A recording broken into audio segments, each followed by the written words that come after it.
Welcome back, everyone, to part 3 of our look at the English Civil War from our friends at Kings and Generals. I mentioned in yesterday's episode that all of this is really part of a larger set of wars that are commonly referred to now as the Wars of the Three Kingdoms, which go all the way from the late 1630s up to the early 1650s. And not only that, but there are actually more than one English Civil War in this period. And what we're talking about so far is really the first English Civil War.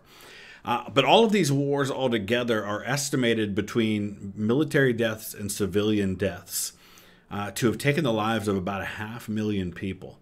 Now, we have no way of knowing for sure, but the British Isles, meaning Ireland and Great Britain, so Scotland, Wales, England, Ireland, population probably somewhere around 6 million-ish at this time. And 500,000 people, then we're talking about possibly somewhere between 5 and 10% of the population died in these wars. So this is a big, big deal. Link is in the description to the original content if you want to see it without my commentary, as well as the link to the first 2 episodes if you want to get caught up before you watch this one. Let's go ahead and dive in.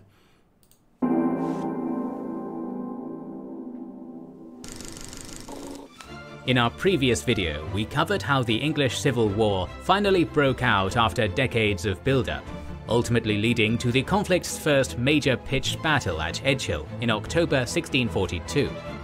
Many spectators and participants alike hoped this clash would end the conflict, but they were tragically mistaken, for the flawed generalship and heavy losses among King Charles I's royalist army would lead to a deadlock that trapped the British Isles in bitter civil war for almost another 2 decades.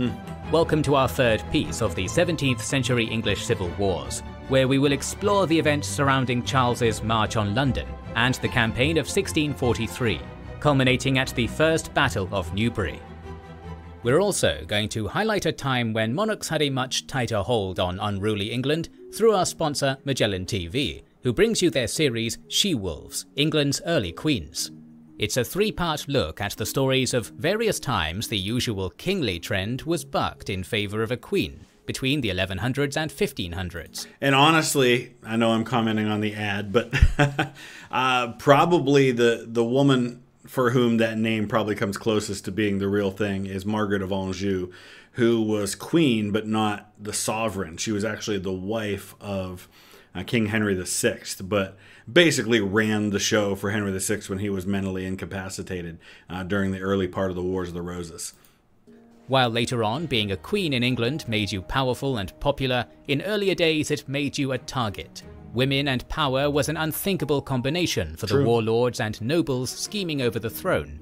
But when a woman does climb to the top of the No Girls Allowed club of English rulers, you know there's going to be an interesting story to tell. And Magellan... And isn't it fascinating that as much as so many of these men wanted to avoid a woman becoming the sovereign, think about who are considered to be some of the great monarchs in the history of England and Britain and the UK, right? Elizabeth I, Victoria, Elizabeth II. All long reigns, all seem to have done a really good job in their day. Magellan does it beautifully in this recommended series. And there's loads of other great content on Magellan TV. They boast the richest and most varied history content available anywhere, some good-looking stuff covering there. Everything from the ancient to modern eras, wars, biographies, and the Earth itself. Aside from history, they've got extensive collections of science, true crime, travel, and other documentaries. They add 15 or more hours of 4K high-definition content every week for their subscribers at no extra cost. It's all viewable anytime, anywhere, on televisions, laptops, mobile devices, and more. Get access to 3,500 hours of ad-free documentaries for only $4.99 a month, and get a month for free by subscribing to Magellan TV via our link in the description. Having suffered the first defeat of the war at Edgehill in 1642, the Earl of Essex's battered and demoralised parliamentary army retreated north to the safety of Warwick Castle. Meanwhile, jubilant at the news of his army's victory, and urged by his firebrand cavalry commander, Prince Rupert, King Charles. So I should mention, just for a little context here, Prince Rupert, by the way, how does he fit into all of this? Well, when you get past the civil wars and the restoration, and when we get to the place where we're talking about the Hanover dynasty taking over, well, it's Rupert's sister, Sophia. I think it's a sister. Let me look it up.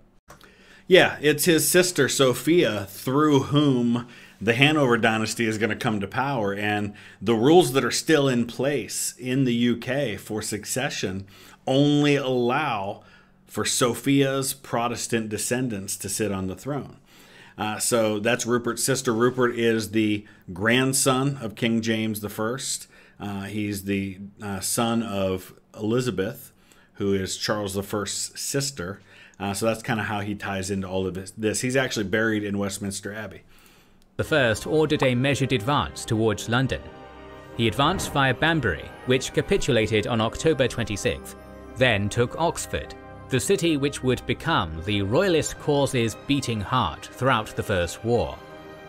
While the main armies of both factions thrust and parried each other's blows near England's great capital city, the embers of conflict also burst into flames in the outlying counties. In the north, the Earl of Newcastle, Charles's appointed military governor in the region, assembled a small but disciplined army and faced off against the parliamentarian Lord Fairfax and his prodigious son and second-in-command, Sir Thomas. Throughout the course of... And the Fairfaxes are going to become very prominent in Virginia, especially northern Virginia. Of 1642, Newcastle gradually gained the upper hand in Yorkshire, pushing the anti-Cavalier forces back to Selby. He enjoyed such success that in December, the Earl even received royal thanks for his service. In the West Country, Royalist and parliamentary forces fought a small-scale war of raids and counter-raids near the Welsh border, a state of affairs that would continue well into 1643. In this theatre too, the king's men gained the upper hand. As the war on the periphery continued, the king's main army resumed its march on London after stopping... And while Devereux was in Watford, he fired the manager of Watford. Sorry, it's a joke. Watford replaces their coaches like every other day, it seems. ...at Reading to consolidate.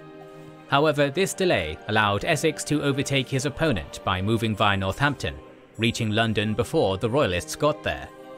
The armies clashed again on November 11th, when Royalist troops under Rupert caught and badly mauled 2 regiments of Parliamentary Horse near Brentford, a key staging point on the way to London.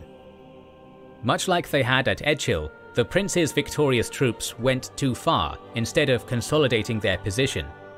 This time, rather than simply taking Brentford as a prelude to moving on to London, his men looted it. While this plundering was gentle when compared to the ravages of the 30 Years' War on the continent, inhabitants of nearby towns began forming into a citizens' army. This is not the way to win people to your side in an internal conflict, to loot your own cities, especially when you're the Royalists. That's only going to turn people against you. And again, all of this could have been prevented back a year earlier, or actually earlier in that year, a couple months earlier, if the Royalists had just gone to London in the first place instead of trying to fight a battle and then going after London after Devereux got there. Prepared to resist further attacks.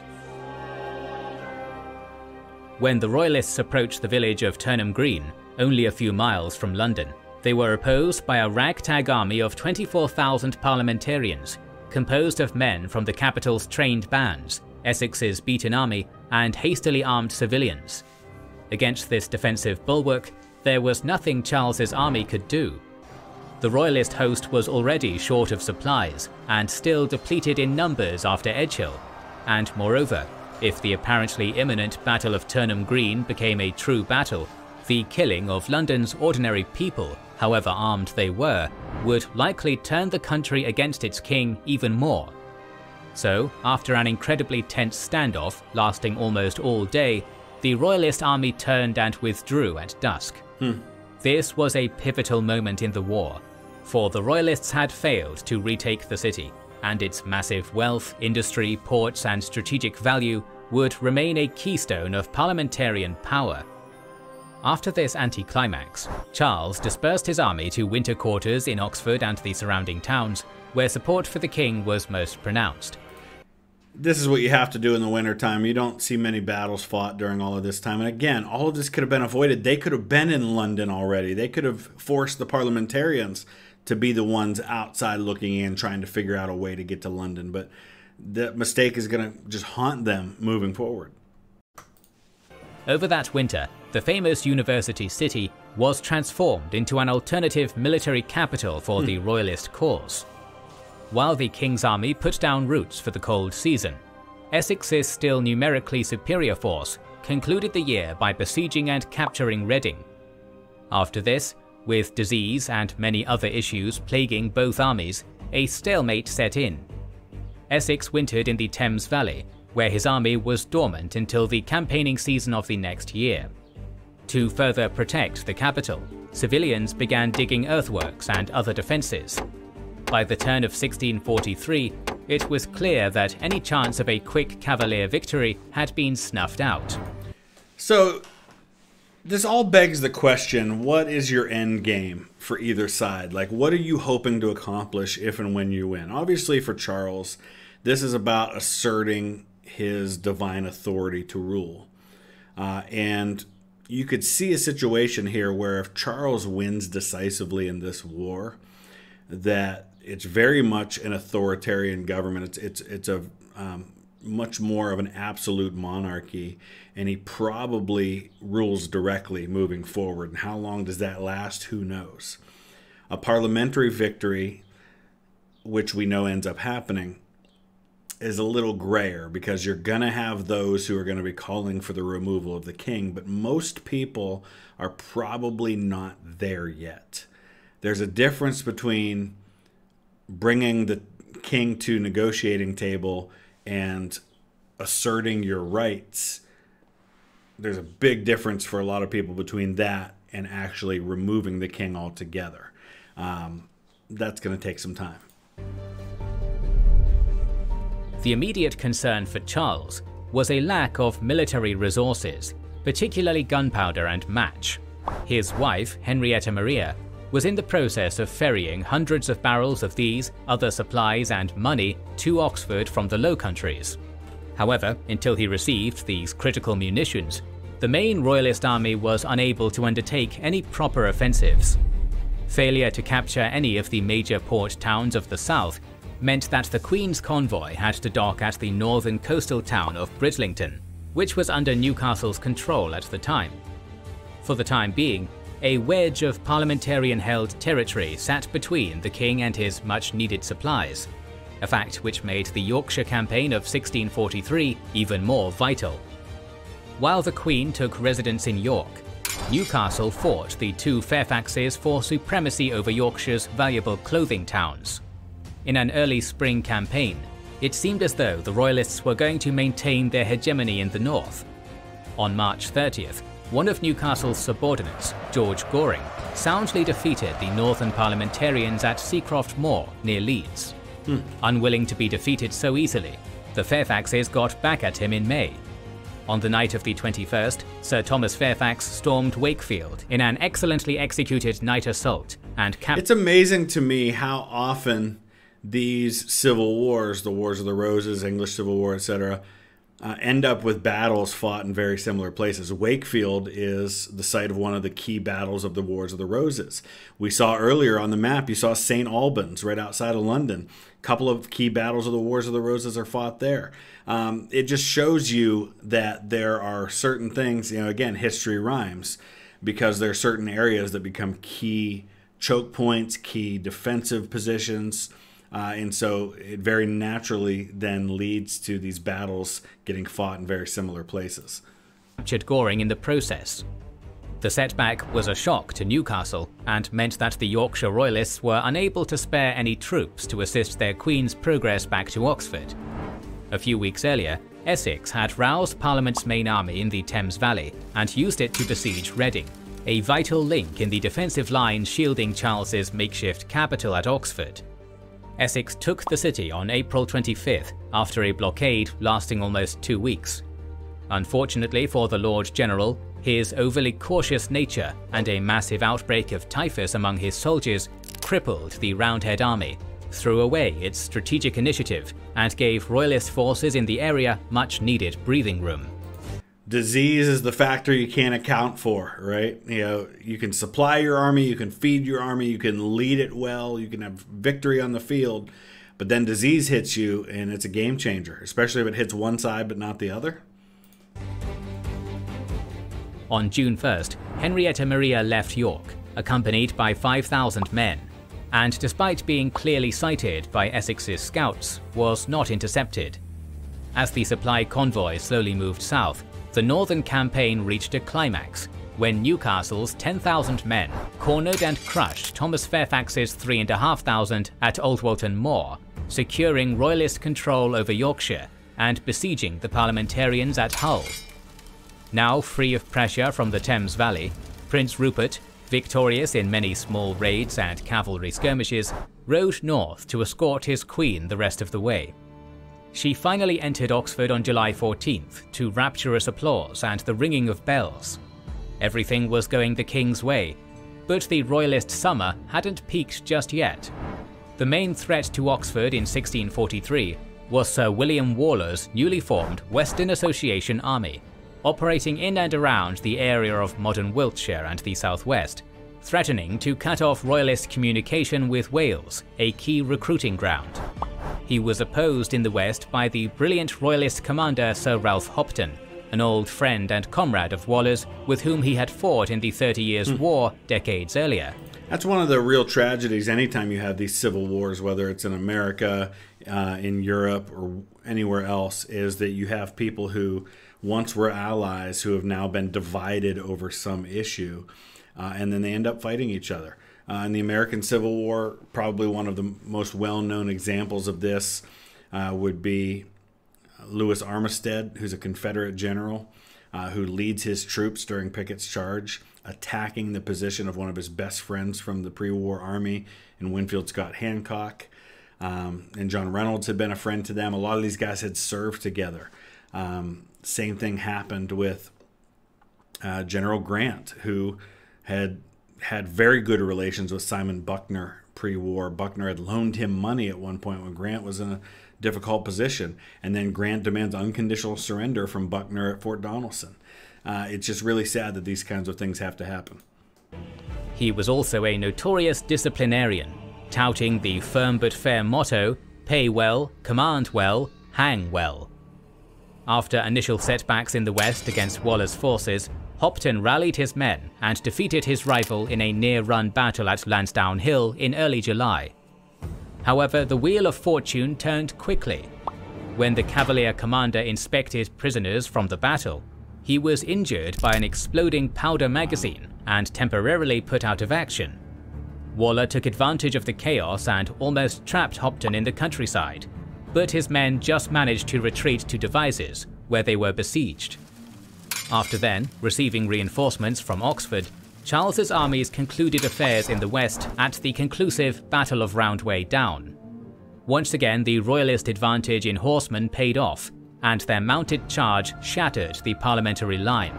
It's interesting talking about the royalist advantage in horsemen, because this whole thing's leading up to the Battle of Newbury, where I believe the armies are fairly equal, but the parliamentarians have an advantage in the number of horsemen. Many terrified and fleeing Roundhead cavalry charged by accident down a hidden 300-foot drop, known since as the Bloody Ditch. With that, the Western Association Army was utterly crushed. Wow. When news subsequently arrived in Oxford that their enemy's Western army had been totally annihilated, Charles dispatched Prince Rupert with 5,500 troops to reinforce Hopton's army. This opportunistic campaign probably intended to take Gloucester, but Waller's retreat to the city bolstered its defences, making that objective unrealistic. So instead, the Royalist field army headed for Bristol, England's second most populated city. It also possessed key metalworking industries, which could be turned to the creation of weaponry, and a small fleet which had potential as the beginnings of a reborn navy. It's interesting to see how demographics shift over time depending on a lot of different factors. Bristol being the second largest city at the time, Bath being a very prominent Roman city back in the days when the Romans controlled this area. Now today, the second largest city in the UK is Birmingham. And that has a lot to do with the Industrial Revolution and the birth of all of the factories that grew up around that area. So 100 years from now, who knows where it'll be. Rupert, whose very name was half a conquest, reached Bristol unopposed on July 23rd. 3 days later, his forces stormed the city's outer defences and managed to capture one of its gates. Realising his cause was hopeless, Parliamentary Governor Nathaniel Fiennes surrendered soon after. The capitulation was a coup for the Royalist forces in both morale and material. Around 80 guns were seized, along with 1,700 barrels of gunpowder and 6,000 muskets. To put that in context, the number of guns here, the artillery pieces, I think in the previous battle that we talked about in yesterday's episode, there were like 16 on the one side. Like there weren't nearly that many artillery pieces. This is a huge deal. But the manpower cost had been a high one. As many as 500 Royalists were killed in the attack. With the gathered momentum, a Royalist War Council convened on August 4th and agreed that the next target would be Gloucester itself. With a population of 5,000, it controlled the Severn River and communications from Oxford to South Wales. By the 10th, Royalist armies completely surrounded the city, but instead of the surrender of its governor, Edward Massey, they were met with fierce resistance. And again, you see just north of there is Tewkesbury, another site of a major battle of the previous Civil War, the Wars of the Roses. Now facing an extensive siege, Charles's siege commander, the Earl of Forth, began a bombardment on the 13th. When news arrived of Gloucester's situation, total alarm struck Parliament due to fear that its loss might mean total collapse. To remedy the situation, Essex's main army near London was swiftly reinforced with an influx of fresh troops and the trained bands of the city proper. At about this time, Edward Montague, Earl of Manchester, was given command of the newly formed Eastern Association Parliamentarian Army.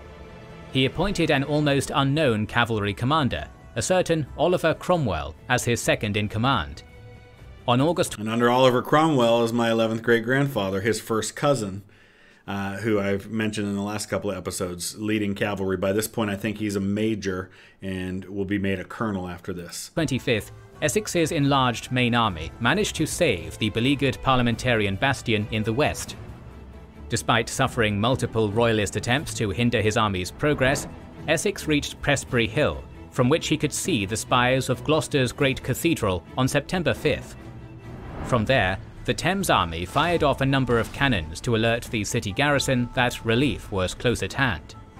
On the same day, Charles's almost month-long investment of Gloucester came to an end with total failure, his army withdrawing to Bristol. Nevertheless, Essex's now vulnerable position provided the Royalists with a great opportunity to win the war anyway. The presence of London's trained bands in the field army meant that if the Cavaliers could bring Essex to battle and defeat him, a significant part of the capital's defenders would be lost with the army's destruction.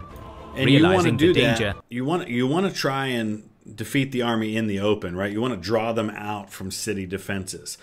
You see what happens when you get into a siege. You get bogged down. There tends to be outbreaks of disease on both sides. It can be very difficult, and while you're stationary, you're vulnerable. So if you can draw the army away from London and defeat them in the open and then go to London, you can win the war. The Lord General tried to trick his Cavalier opponents by moving up to Tewkesbury, feinting as if he was either going to march in a wide arc back to London using the northern route, or intended to invade Wales. When his ruse failed, Essex boldly made a run for safety via the southern route on September 15th. He almost succeeded, but Prince Rupert's scouts detected the movement, caught up with the parliamentarians via a more direct route, and savaged their dangerously overextended army at Oldbourne Chase. This forced Essex to delay his march, and allowed Charles's army to overtake his own. the Royalists occupied the town of Newbury on the gloomy afternoon of September 19th, thereby putting themselves in a superior position between London and Essex, forcing the latter to rest on high ground south of Enbourne village. Here we go, Battle of Defying Newbury. his usually cautious nature and unwilling to stay on the back foot, the Earl of Essex roused his army, composed of 8,000 infantry and 6,000 cavalry, just before dawn. And that's important to note there, because I believe the Royalist numbers are about the same, around 14,000, but they have more footmen and less horsemen. The general rallied his vanguard, asked whether they were willing to fight, and was met with the reply, "Let us fall upon them. We will, by God's assistance, beat it from them all." With that, Essex led his vanguard of 4,000 infantry and a small number of mounted men out at 6 AM towards the strategic height of Round Hill. The Royalist forces hadn't properly reconnoitred the battlefield, and thus hadn't realised the escarpment's importance. So with relative ease, the parliamentarians took the defensible position.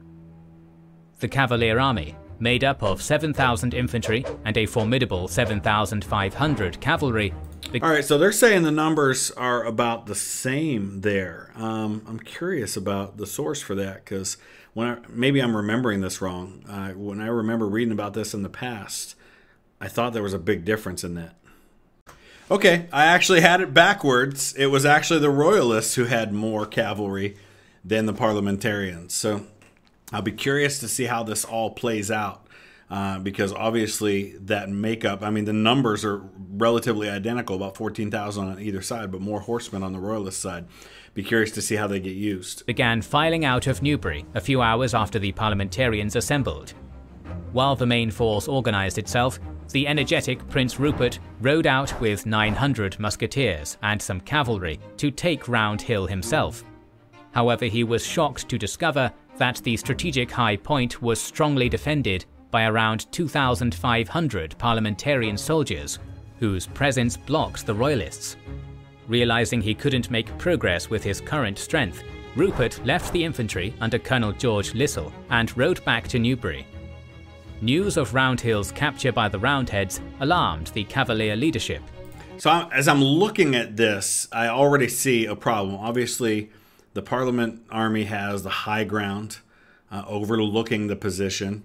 If you're the Royalists in this situation, your best bet is probably to withdraw and find ground that is more suitable to your choosing, maybe even head for London.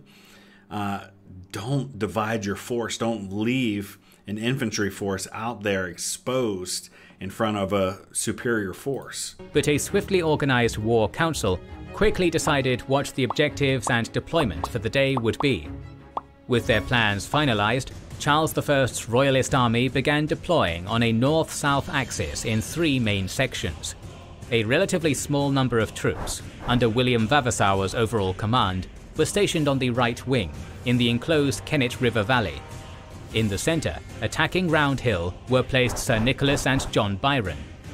Prince Rupert and the majority of Royalist cavalry arrayed on an open area called Wash Common on the left, closer to the Enbourne River. England's second Stuart King raised his royal banner on a hill in the northern Kennet Valley area of the battlefield. It was on this front that the day's first action took place, provoked by parliamentarian artillery fire raining down from Round Hill. Yeah, you can't stand there and take that. Vavasour's royal regiments advanced in the valley's enclosed terrain, and amidst... See, in hindsight, and granted, I'm not there, so I can't see the battlefield. I'm looking at a map. Looking at a map is never the same thing as being there. That's why I encourage people so often to visit these sites, because your perspective will absolutely change when you see it. But looking at a map, I would think that maybe the best bet is to load up with Prince Rupert's cavalry on the right side and try to hit them and overwhelm them here and overrun their artillery, and then kind of roll up the line. Dense hedgerows, moving forward on land which was far better suited for defence rather than attack. After a brief, terse clash on this northern flank, the Royalist foot was easily blunted, with heavy losses. However, sensing an opportunity, the triumphant parliamentarian foot launched an attack of their own. This thrust gained some ground, and managed to unbalance Vavasour's ranks. but the intervention of Charles's Lifeguard cavalry blocked it. For the remainder of September 20th, both sides avoided closing with one another on the northern front. On the approaches to Round Hill, the two Byrons and their respective infantry and cavalry units advanced up the slope in an attempt to dislodge the parliamentarians on top. However, their march was spotted, and they were met with fierce resistance from ranks. It's over, Charles. I have the high ground. Ranks of musketeers and emplaced culverins. During the vicious fighting which broke out on the hill, an intellectual and anti-war aristocrat known as Lord Falkland, who fought for the Royalists, was killed by a musket ball. Soon after, Cavalier horsemen managed to rout a section of the parliamentarian centre and were close to securing Round Hill. However, professional officers in Essex's reserve saw the danger, plugged the gap, and used disciplined volley fire from muskets to repel the horsemen. The king's forces were stuck in a stalemate here as well. As brutal close-quarters fighting was taking place on Round Hill, Prince Rupert was busy organising 6,000 Royalist horses on Wash Common. When the first line of cavalry was ready, it charged into Sir Philip Stapleton's parliamentarian horse, who hadn't fully formed up on the opposite side of the common. Stapleton managed to put together a defence in time, using new delayed close-range volley tactics to drive the Royalist cavalry back twice. However, amidst the crack of carbines and clang of poleaxes on plate, Prince Rupert managed to turn the parliamentarian cavalry's flank on the third charge. Again, this is just so fascinating to me. We're talking simultaneously about gunfire and armor and swords and pikes. It's such a fascinating time. Driving them back to Skinner's Green Lane. In the afternoon, reserve units of the London-trained bands strode into the breach on Wash Common left by the cavalry, repulsing a probing charge by Rupert's horse. Instead, the Royalists resorted to a massive artillery barrage aimed at breaking the final parliamentarian ranks. However, the supposedly inferior trained bands, who had no cover on the open plain, defied all expectations and stood stalwartly, maintaining their formation for many hours, even in the face of massed but inaccurate culverin fire. Nevertheless, this constant shelling eventually weakened the gallant parliamentarian reserves. When Prince Rupert then led a thunderous mounted charge across the Common's northern sector at around 4 p.m, Essex's trained bands began to break, tearing open his line and threatening to scythe the entire army in two. Meanwhile, you got all this infantry just kind of chilling right there, not being used. Precisely that moment, the Earl of Essex bravely galloped onto the scene, riding among his retreating troops and inspiring them to turn around and fight. Wow. In one account, a cannonball is said to have landed only a yard from the Lord General, but his personal intervention was necessary. So what we're talking about here with cannonballs is a solid shot, right? These are not balls that explode with, that are filled with explosives and explode and send shrapnel out everywhere. But solid shot is deadly on a battlefield. It goes through several men. It'll take limbs right off, take heads right off, put holes in people's bodies. It's nasty stuff. Trained bands, particularly their red and blue units, turned around and charged at the Royalists, reforming their formation and stabilizing the front. After some subsequent lighter combat, both armies began disengaging at 7 p.m. after a ruthless 14-hour stalemate. Charles's forces retreated all the way to Newbury, where they stayed the night and conferred about what to do. The next morning, the Royalists chose to not re-engage, either because of depleted gunpowder supplies or because the High Command simply lost its nerve. Both armies lost about the same number of troops at 1,300 each. So one of the things I really appreciate here that Kings and Generals does is they don't insert their opinion into this, right? They give the options. It could be because they lost their nerve. It also could have been because they were out of powder. We don't know. A lot of people would look at that information, decide what they think happened, and then give that as the facts. We don't know what the reason was. So I love that they are saying, here's what happened, and here's why it might have happened. Even though Rupert had come close to victory, Essex escaped back to London in the aftermath. Let him Newbury get away. was just as tactically inconclusive as Edge Hill had been the year before. Nevertheless, the battle would have far-reaching consequences. Although the king's armies were dominant in every theatre as 1643 came to an end, parliamentarian allies in the far north were about to change the nature of the entire war. The royalist summer had ended.